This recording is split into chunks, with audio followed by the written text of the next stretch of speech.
going on? So, I decided I wanted to make a new tier list. And it's funny because I didn't realize that my old tier list that I made is only a month ago. I made a separate tier list playlist in my on my channel here. If you want to check that out, if you want to check out my old, outdated, terrible thoughts on all of these things, just to laugh at me, you definitely can. If you want a really good laugh, watch the video when I first maxed out my Blade Dancer, and I had no idea how to use Blooming Dash at all, not even kind of. And I thought that Floral Frenzy was just much easier and better to use, and it's the best thing ever. That video did not age very well. But I just made this thing a month ago, and thank you guys for 3.6 thousand views. I don't necessarily want to become like the tier list guy. I just found that nobody was doing it, and I had a lot of thoughts in the 8 months prior to that tier list that I made. And then that encouraged me, like that video, like basically encouraged me to continue making Rush Royale content. And I've been like really enjoying making content for you guys. So thank you for subscribing to me. Thank you for watching that video. I also made this equipment video, and I put it in that tier list as well. Equipment is pretty easy and straightforward. And it was just equipment I think that you should use and how to use them. Because I don't think a lot of people know how to use Amulet of Growth. They just kind of put it in their, they just use it and then don't merge on that tile and have no idea how it works. But yeah, just watch that video. That is good as well. But I thought that I would make a new tier list, and based on my old tier list, this was the exact placing that I had everything, and I wanted to show you how I think that I would move things around with my current knowledge of how everything works. So I have a bunch of different categories here. S is obviously the absolute best in the game. A is pretty high up there, pretty good. B is like if it got talents, it would be much better. C is it might even have talents, and it's just kind of there. It's just kind of like it might move into like I don't know if it would move into B necessarily. But it's just it's lower than what B is currently. D is going to be things that I think are pretty bad, but if you're a new player, you should probably use. For new accounts, it's just every single card that just does literal nothing once you get almost anything else. And then extra are going to be things that I think slot in well to very specific decks. So this was my old ranking that I used in my last video, and I'm gonna move stuff around. First off, I think Portal Keeper is actually the best card. That was my hot take ever since I made my first video, but I think that S tier means it dominates everything, and I think that the best S card should probably be a utility card. There's a argument to say that Tesla is the best card because it does the highest damage, it has the best stats, it has the best like talents, or Monk maybe. But I think those, like if you don't have those cards at max level, it's not as good as it could be. Portal Keeper is an early card that is that you get really early, and as you progress through the game, it just starts becoming more and more and more important. I remember when I first started Rush Royale, and I didn't realize how many things Portal Keeper could do. Like I didn't know that you could save a unit from Tribunal. I didn't know that you could save a unit from Bedlam. Warlock was obvious. Like you could, switch it and then they would both get a shield, and that made sense. But you can also do the other things as well. And then currently in the meta that we're in with like this effect heavy meta, Portal Keeper just became even more important. So not only does it protect you from most bosses, the aforementioned Warlock, Bedlam, Tribunal, but it also protects you from King Pudding. What's it called? Dark Priest. It just protects you from, it protects a unit from everything. It protects you from Shaman. It protects you from Witch. It protects you from Enchant Sword debuffs. We live in such a effect heavy meta that if you can't remove effects, you're not a great unit. Like that is the meta that we exist in right now. It is infinite damage and its effects. Like that is what the meta is. Portal Keeper does literally everything that you need a unit to do. And I cannot wait for, I can't stress highly enough that I cannot wait for it to get talents. I will probably, for, the rest of my time here, run Blooming Dash Blade Dancer. And when Portal Keeper gets talents, like, can you imagine if it had a talent like, when you move a unit, that unit has the ability to get upgraded? Because that would be seen as like a negative for Portal Keeper, because now you have to upgrade Portal Keeper in order to do it again. But by golly, how good would that be in Blooming Dash Blade Dancer if that was a talent, if that was a max talent? Like, you could have a level 2 Portal Keeper, keep moving all of your, like your 2s until they become 3s, and then upgrade your 1 level 2 Portal Keeper to a level 3, and then move them all again. Can you imagine if you just saved all of your Dryads for like Portal Keeper just to upgrade Portal Keeper, and then you'd upgrade your entire board? That would be insanity. I imagine that that's probably not the talent, but that's my pipe dream hope for that. So I do think that Enchant Sword is very wrongly placed in this extras category. Let's see this guy move up. Let's walk this guy all the way up this list here. Let's see how far he goes.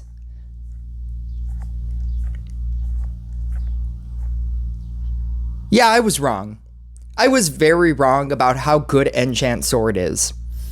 The reason why I placed it so low originally, 1 was because I never used it. 2 was because it never had talents whenever I was using it, so it just always seemed terrible.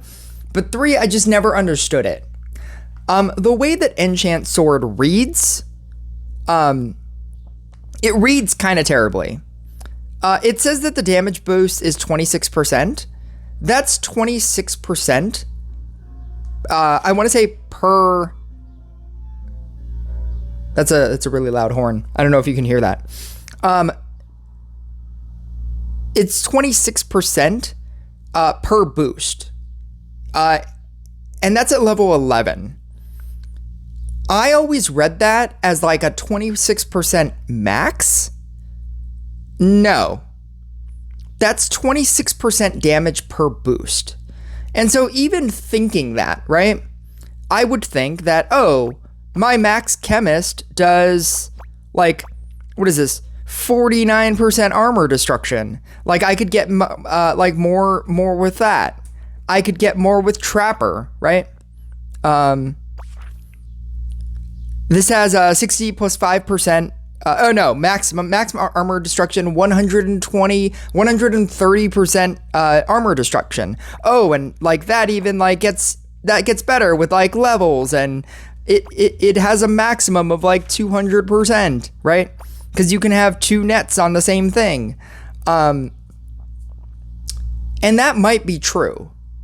And there's an argument to be made that like the flat damage that a Trapper would give you, or a chemist would give you, is easier to do, because it is. But if you get an awakened sword, if you get an enchant sword that is awakened, right? If you get like the level 9 talent where you get the blue sword, and it just has the ability to feed your units plus 26% damage to their base damage 10 times over the course of a game, even though all of your units aren't stacking up and they all have to like, they're all getting it individually, the bonus that you're getting at max when you get all 10 stacks is insane.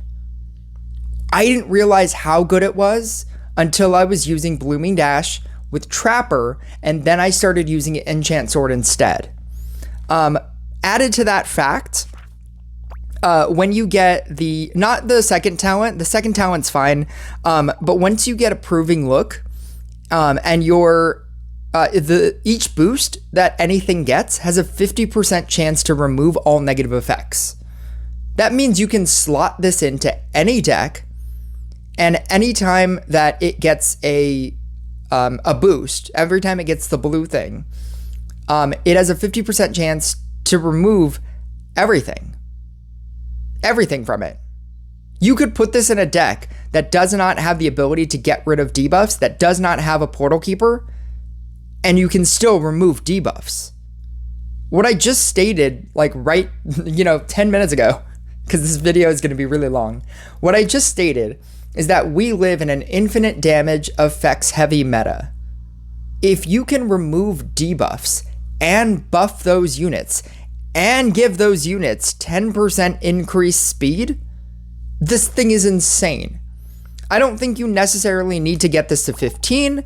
Obviously 15 makes it better because the percent that you're getting is much better. You're getting 26 plus 6. So you're getting what, 32% per orb, per stack. You're getting 32% instead of what mine is at 11, which is 26.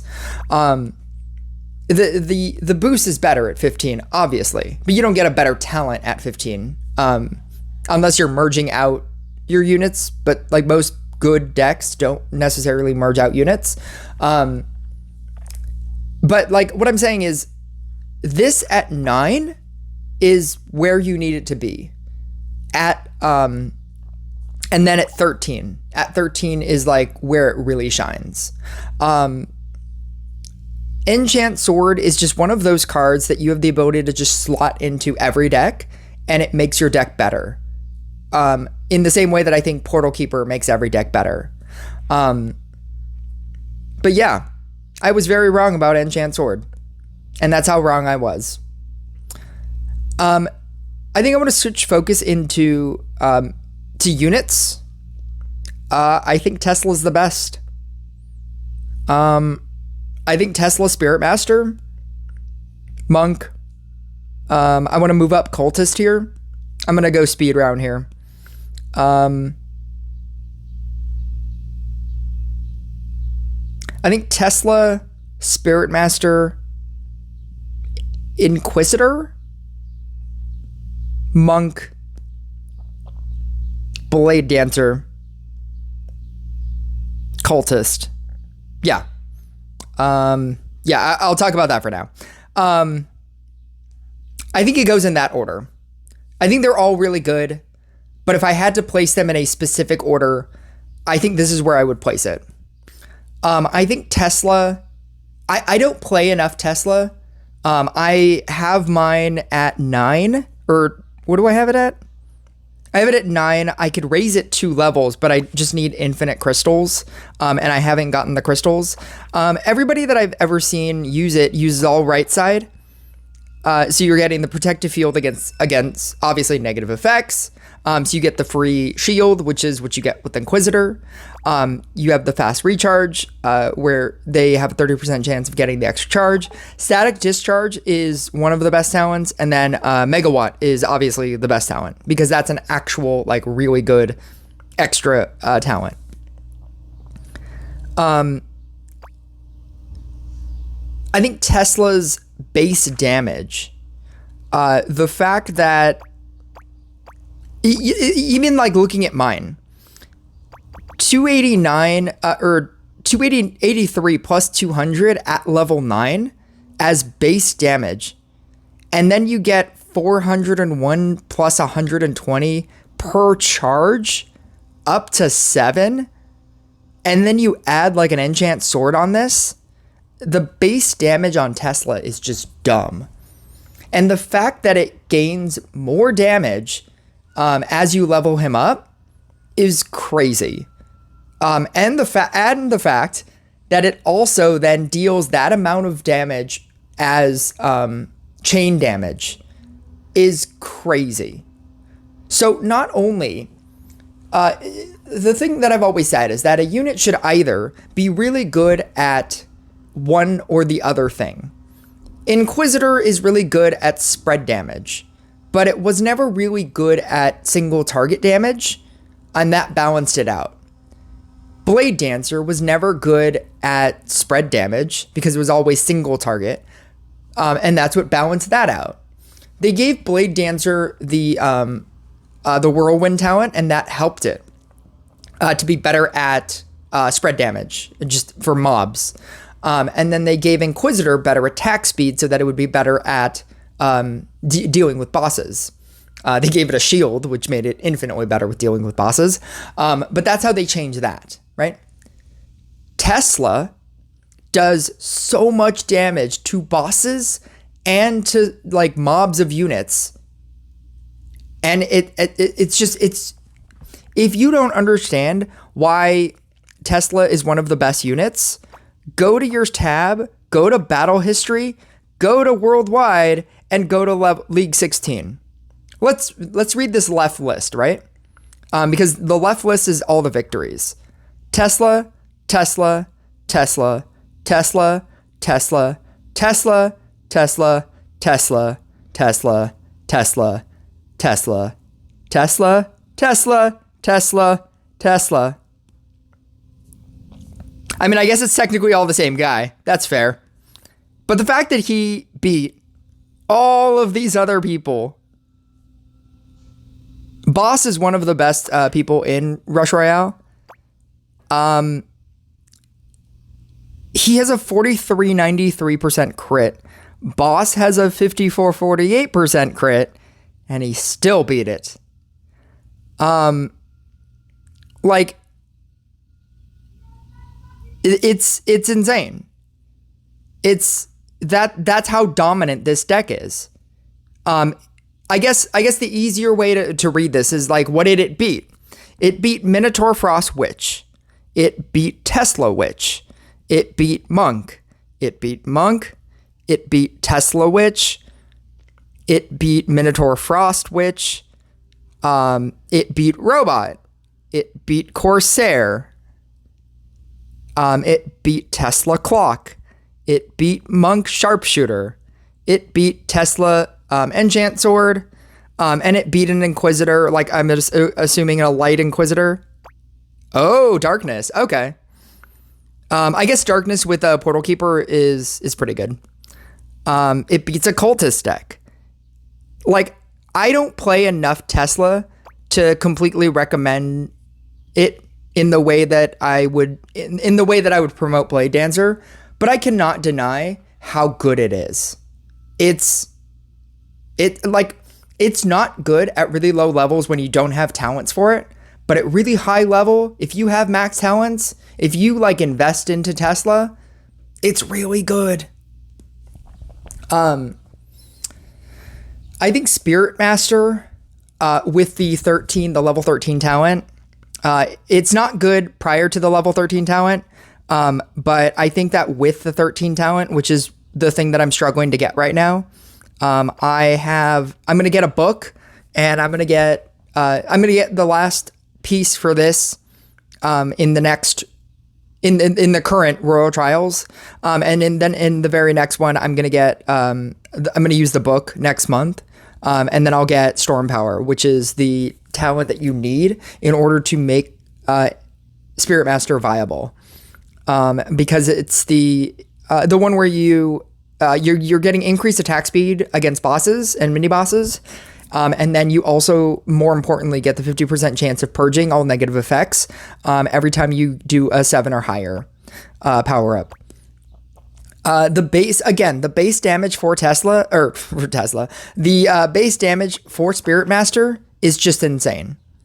It gets 593 plus 59.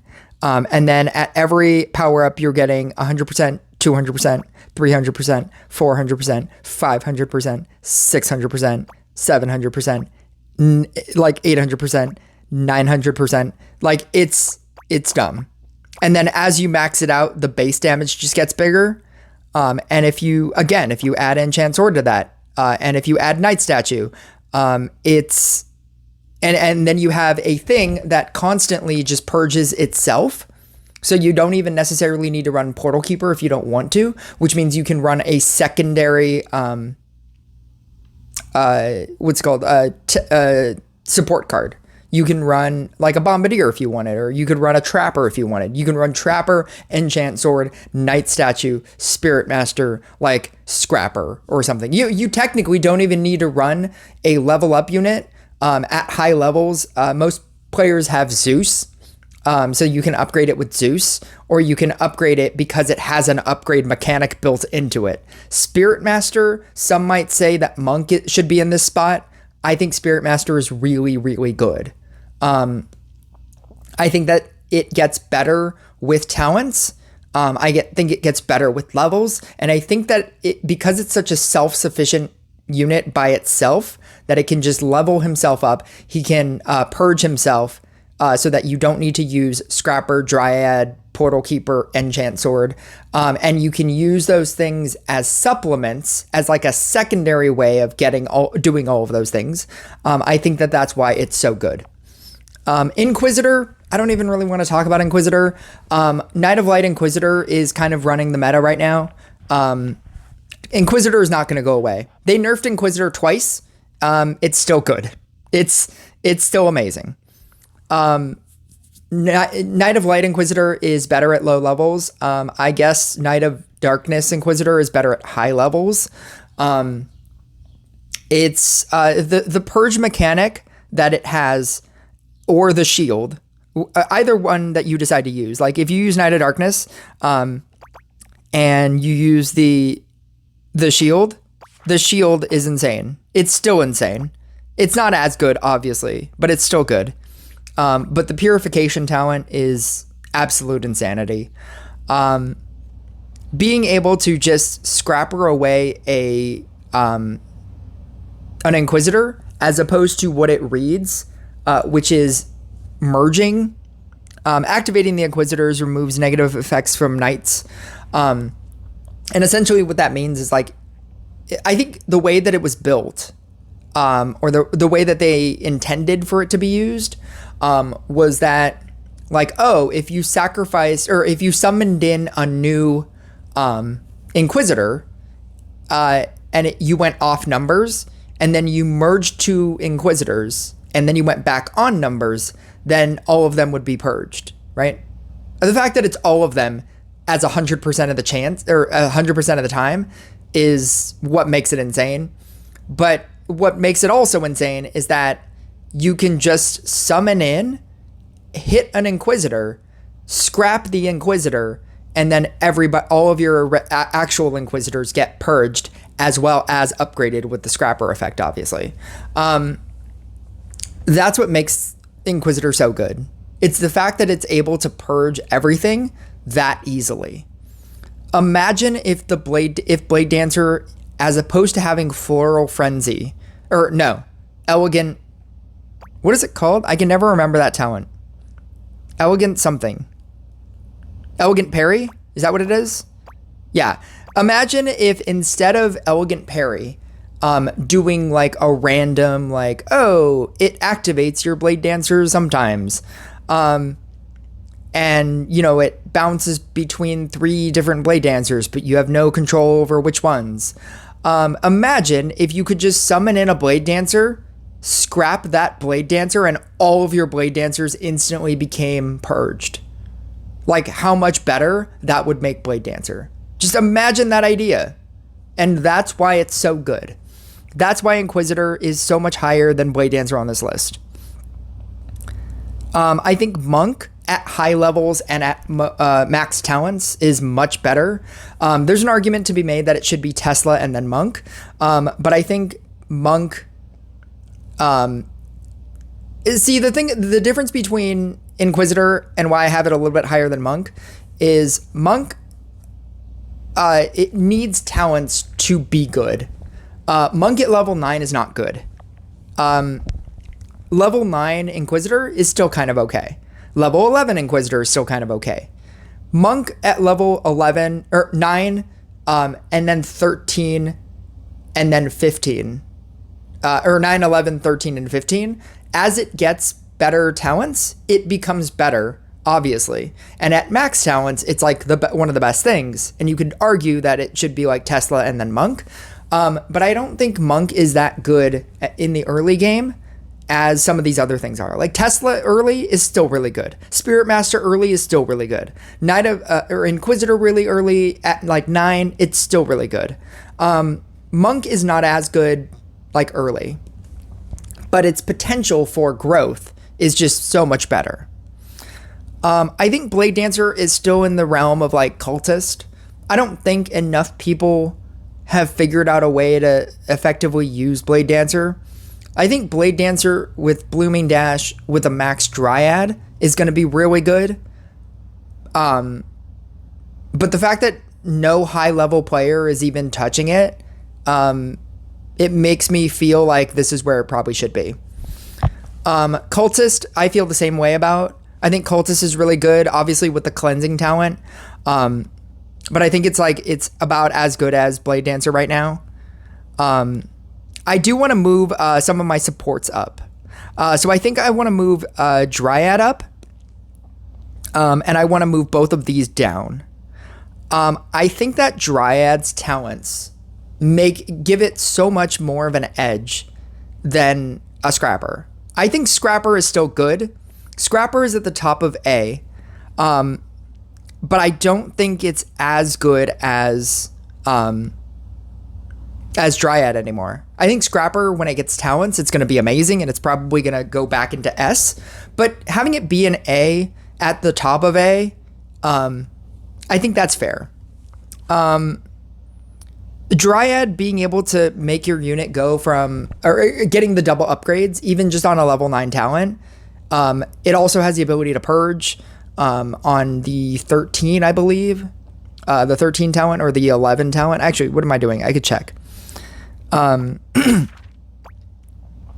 13. Invigorating Fruit. Remove its negative. Merging a Dryad who has a fairy with another unit will remove its negative effects, and throw Invigorating Fruit at 4 of the player's own units, increasing their crit strike by 2% for 30 seconds.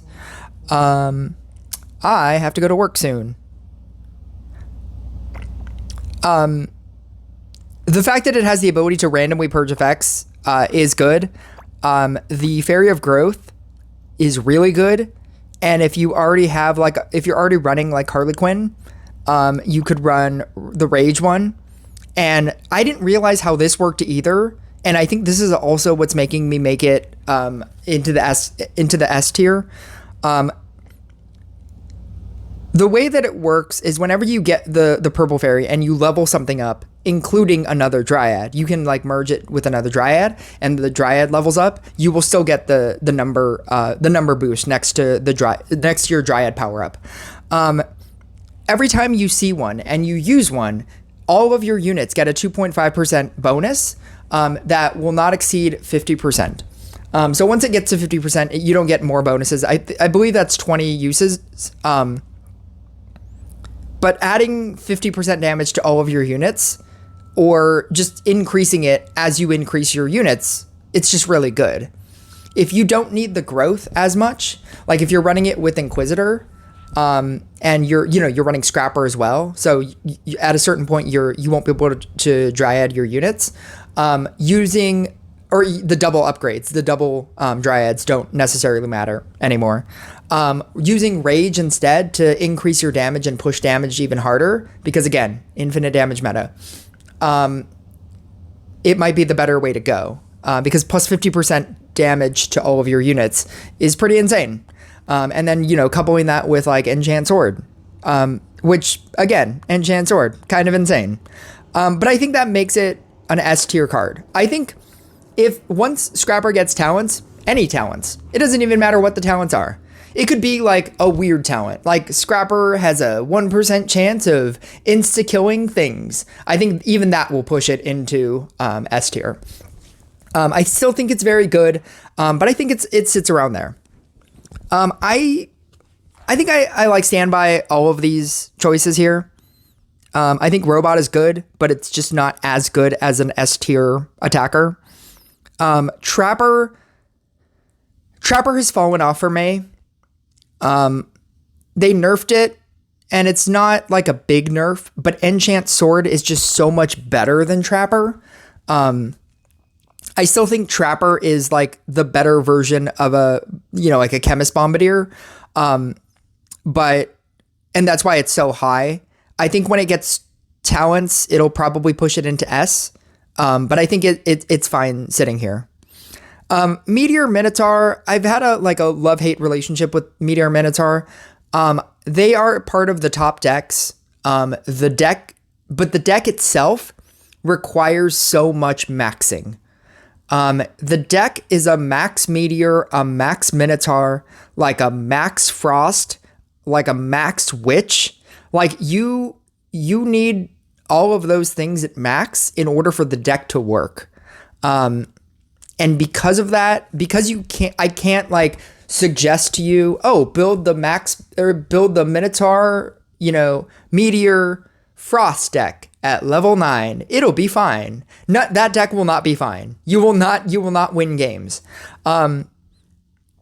Like if I told you to build like a level 9 Blooming Dash Blade Dancer, you could reasonably win games. If I told you to build like a level 9 Spirit Master, Knight Statue deck with Enchant Sword, you could reasonably win games.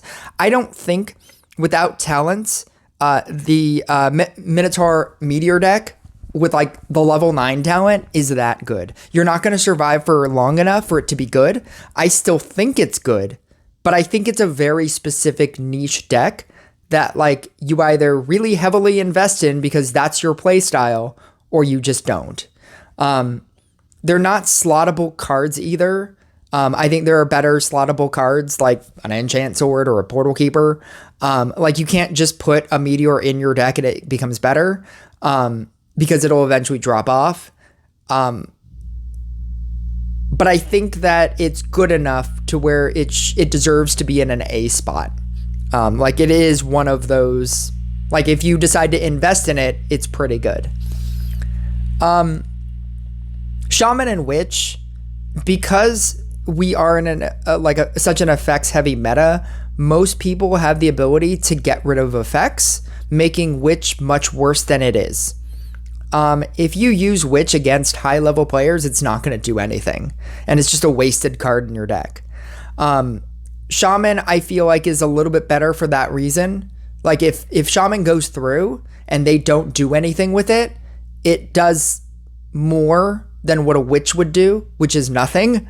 But I think like they're it's not that they're terrible. Like they still have uses in co-op, even though most people should be being able to solo co-op.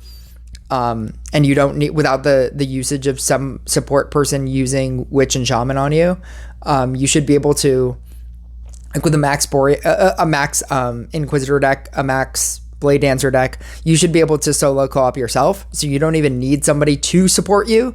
I think they're still good cards. I just don't think they're as good as what they used to be. Harley Quinn will just always be good. It just kind of is what it is. I think that in terms of like my B category, these are cards that if they got talents, they would be much better. I think that Bruiser, I think Bruiser sits right here. I think he is probably going to be a B card.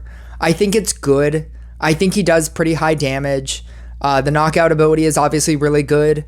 But I don't think that Bruiser by himself is amazing. I think you need other things. Like he doesn't have the ability to purge. Or I guess he does, but it's like a really bad way of purging. He has to get like a full clover, and you have to do the effect like 3 times, which is just kind of like a little mini game that you have to play with yourself. But so I don't know. Like I think the knockout ability is good, but if you're going into triple bosses, it doesn't matter. I mean, I guess you can kill the Bedlam, but you still might die to like everything else. I think it's good. I think it sits at B. I think it's a fine placement at a B tier. Like, it's not terrible. Like, if you have it, it's fine. But if you have any of these other things and you max those out as well, they're much better. C tier is definitely like the next tier down. It's the only tier of reasonable cards that I would even care to talk about. I think Boreaz's last ability to make everything go faster, I think that coupled with Frost would be pretty funny. I haven't seen it done, but I've always kind of wanted to see that, and I think it would be really good. Boreaz it just doesn't do enough damage. It's a weird like attacking card that's more of a support card than it is an attacking card. The sleep arrows is really good. The speeding up every unit is really good on the last talent. I think that's a really unique talent. Force of Wind is really good, but everything else, like getting it more damage with the 13 talent, is not going to do anything because it doesn't do enough damage just as a base. I think Boreaz needs a rework. I think it's just an old card from an old era that just doesn't do as much as it should anymore. But I do think that if you used like Force of Wind with like the max Frost talent, was it Ice Walk? Or the 13 talent with Ice Walk, I think that would be really funny. But obviously, like if they're killing things faster than you because, you know, you're using Boreaz, if they're just straight up killing things faster than, you know, if they're just killing things immediately and you're not, you know, keeping up pace with their damage with their better, you know, focused deck, then it doesn't matter. And that's why slow isn't really good. It's not really viable anymore. I'd rather kill things than slow them down. Like I'd rather use a chemist. I'd rather use enchant sword. I'd rather use trapper. Trapper does slow things down, but it also decreases their defense so that you can do more damage. I'd rather kill things than use like Frost or Cold Mage or, you know, Stasis or, you know, all these things that used to be good to slow things down. I'd rather just add things to make your current units that you're using to deal damage. Like the entire purpose of this game, despite what you might think about Shaman and Witch, the entire purpose of this game is to deal damage. You cannot win if you do not deal damage. You can't just build a slow deck. And I feel like Boreaz's Force of Wind and then the Ice Walk, like that entire idea that I just came up with in my head that I think would be really cute. If they're just killing things quicker than you, then you can send things over because, you know, they're dealing damage. Dealing damage is just better. And that's why Boreaz is just so low. Reaper, I love, but I don't think it works as well as it used to.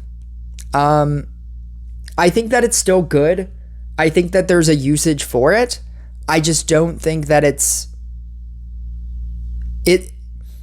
it only like deals damage to, or effectively, it only deals damage randomly to waves. But again, you'd rather, instead of like building up a level 7 Reaper, why aren't you just building up a level 7 Blade Dancer? Why aren't you just building a level 7 Cultist? You could have that infinite damage, but you could have infinite damage with a better damaging unit. It's why Hex will always be like all the way down here. I think Night Statue, now that I'm down here, I think Night Statue is much better. I'm going to bring this up here. It's one of the reasons why I even wanted to do this video. I think Night Statue is more of like a B tier card. Probably at the top of B. I think Night Statue has so many usages in so many decks. Like I've already talked about Night Statue in a bunch of decks. I think Night Statue with Talents is going to be really funny. Like if they give it like Grindstone Talons where it has the ability to attack. If they don't give Night Statue the ability to attack with a sword, I'm going to be really disappointed. I think that it's not, like A tier. I think with Talents, it'll probably move into A tier, maybe even to S tier. I think that it's really good. It does have the ability to brick you. Like if you summon in too many Night Statues, like bad stuff will happen. But I think that it's the best version of a non-attacking unit card. There could be an argument that Clock should probably be in B as well. You know what? I'm going to do that. I think Clock should be in B as well. I think Clock with Talents, it would be better. They nerfed it so that when you merge clocks, it doesn't affect their entire board. It just affects that level of unit. But I think having clocks just on the field, which is how it's being used, is still really good. It's for the same reason why you use Hunter's Jacket. I think Clock is also just one of those kinds of cards that it's something very subtle that your opponent will not realize why they lost, but they will be attacking so slowly or much slower than they have normally anticipated that they just eventually die. And it's a way to affect your opponent's board without having to affect your opponent's board. So like, in what I call this effects heavy meta, or what's called debuff heavy meta, you can Portal Keeper your way through removing debuffs. You can't Portal Keeper your way out of a clock. And that's why I think it's being run at such a high level, because everybody is ready to deal with debuffs. You can't deal with clock. If anything, I think Shaman is being run just to get rid of clocks. It's not even really to get rid of the unit. That just happens to be a bonus, but you have to get rid of the clock because the clock is what's making your opponent's deck that's equivalent better than yours. So I think that both deserve to be like about right there. I think Gargoyle with Talents could go into B. I think Summoner with Talents could go into B. Mime is fine. I think Mime is fine, like just right here. I think Demonologist is good. The Archdemon ability is obviously the best thing. I've seen a max Demonologist in a Meteor Minotaur build because its max ability gives you insta-kill. And I think that's cute, but it's also giving you infinite mana for that deck. And so a max Demonologist, again, is really good in the max Minotaur, max Meteor deck, max Frost deck. And again, if you want to like heavily invest in those cards, I think it's fine. Bombardier, Chemist, Banner, Cauldron, Grindstone. I'm going to put all of these cards into D category. I think they're Engineer, Alchemist, Grindstone. Where's Grindstone? Oh, Grindstone I already put up there. Is that everything? That's everything. Yeah. I think all of these cards are good, but they don't matter once you get other things. I think if you don't have an Enchant Sword, if you don't have the better support cards that are above here, if you don't have a Harlequin, if you don't have a Dryad, if you don't have Shaman or Witch, I think all of these cards, or all of these support cards are good. If you don't have a Night Statue and you have a Banner, or if you have a Grindstone, I think these are okay. But once you get any of the above cards, just replace them and you'll never use them, and you'll never use these again. I have never gone back to Bombardier or Chemist. I think Cauldron is only specifically good in the Zealot deck, and the Zealot deck is not very good. There was a deck a long time ago called the No Win deck. It was literally like Shaman, Harlequin, Mime, Cauldron, Priestess. And all it did was it just tried to Shaman all of your opponent's units in the very like first 2 rounds of the game. It just tried to build up mana like as quickly as it could, and it just tried to shaman out every unit to where they just died. And it was really cute and funny, but it just doesn't work anymore. And that was like the best usage of Cauldron outside of Zealot, and Zealot's not even a good deck. I think Alchemist is probably at the top of this, like right next to Engineer. Those are the best damaging units. The Alchemist talent, the Homunculus talent is the best talent that Alchemist has, but I don't think it's good. I don't think it doesn't. The amount of effort that you would need to put into Alchemist to make it good, you could easily be putting into a level 9 or a level 7 Inquisitor, and you should probably just make your level 7 Inquisitor as good as you're trying to make an Alchemist. I think there are so many legendaries in this game that you have the ability to obtain that it just makes any like Crystalmancer or Sentry, it just makes all of these units, like Alchemist is definitely better than like a Crystalmancer, obviously, because it has talents, but it doesn't make it something that I would ever tell anybody to invest in. You can say that at low levels it's really good, but the amount of effort that you would need to make to give it max talents, to build a deck around it, you should just be focusing that energy into building any other deck. Like, make a Blade Dancer good. If you get a Cultist, make a Cultist good. Make a Bruiser good. Don't put that amount of effort into an Alchemist. It's good. Or an Engineer, for that matter. Like, it's good, but it's going to drop off. Like, once you have, like, a level 11 Cultist, your max level Engineer with max talents is not going to beat it.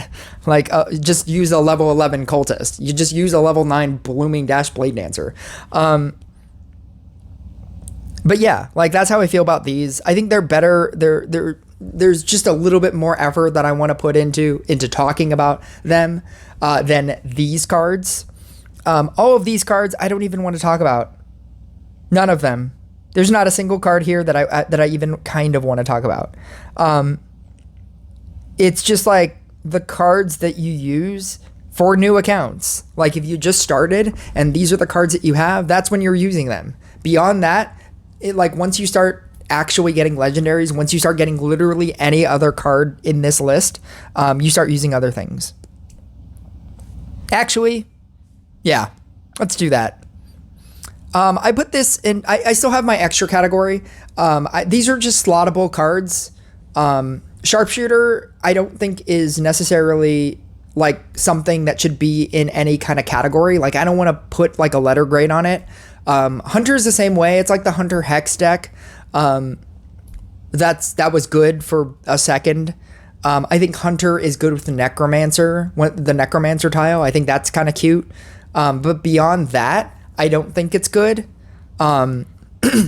Frost is obviously really good in the Minotaur Meteor, that whole thing. But I don't think that it's good. It's good at like when you get like a whole lot of talents on it, but it's a weird card to invest in because I don't think it's a deck on its own. You could get a max Frost and still need a max Blade Dancer or a max Inquisitor. Like, you can't just slot in a max Frost. Let's say that you only, maxed out one card and it was Frost. You would still need to max out your damage card in order for Frost to be good in that deck. Frost is not going to change that deck enough, even at max, to be good. Because again, you still need to deal damage. I think that Sharpshooter is like one of the best insertable cards in a lot of decks. Not good enough to where I would put it in S tier or anything, but I think that it's really good. You know what? I'm gonna do it. Maybe that's a hot take. Maybe that'll be my hot take of this video. But I'm going to do it. We're going to do it. Look at this man go. Look at him go. Look at him go. I'm trying to not mess with this order here as I move this up. Yeah, I'm going to put him right there. He's an S tier card. Ironically, I will talk about Sharpshooter really quickly because this video is very long. Obviously, you're using Sharpshooter for the stun shot, but aimed shot, the first Sharpshooter attack increases crit damage inflicted by any unit on the boss by 30%. Do not use new foe.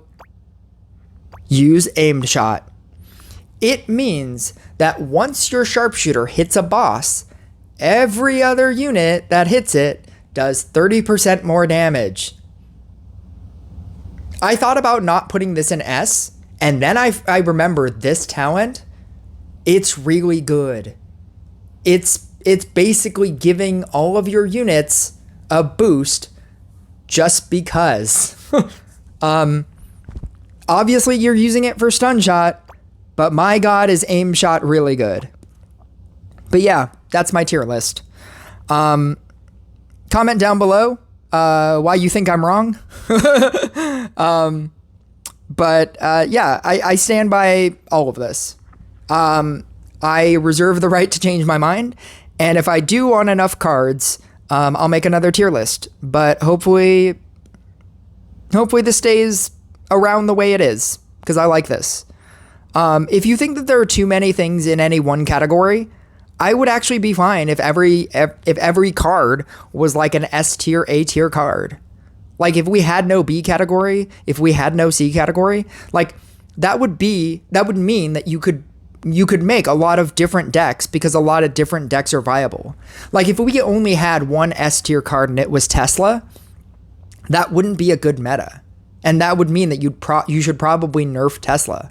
But because there are other cards that could potentially beat a Tesla, I think that's a healthy meta. I mean, like when I made Inquisitor the best card in my last tier list, it's because no other card could beat it. It was ruling every single arena. Like small arenas, big arenas, it was insane. But yeah, like take this information with a grain of salt. You could probably move stuff around, maybe. Like if you wanted to say Bruiser's knockout ability is just so good, it should be an S tier. Just realize that if you have a maxed out level 15 Bruiser, you're dealing with level 15 everything else. Level 15, Blade Dancers that have the ability to insta-kill bosses as well with their damage without needing to merge them out and summon in new versions of them. So like you can say that ability is so good, but like, is it at max level when you're going up against other max level everythings? And that's how I tried to scale this. Like if you have a max level something, you're going up against max level other things. Like if I could put Blade Dancer at the top and be like, Blade Dancer and 4,000 trophies is just beating everything. It's so good. It's the best card, right? But if I have a max Blade Dancer, everybody else has a max everything. And so where does it sit with all of that? But yeah, thank you guys for watching or listening, as it were. I'll talk to you guys next video.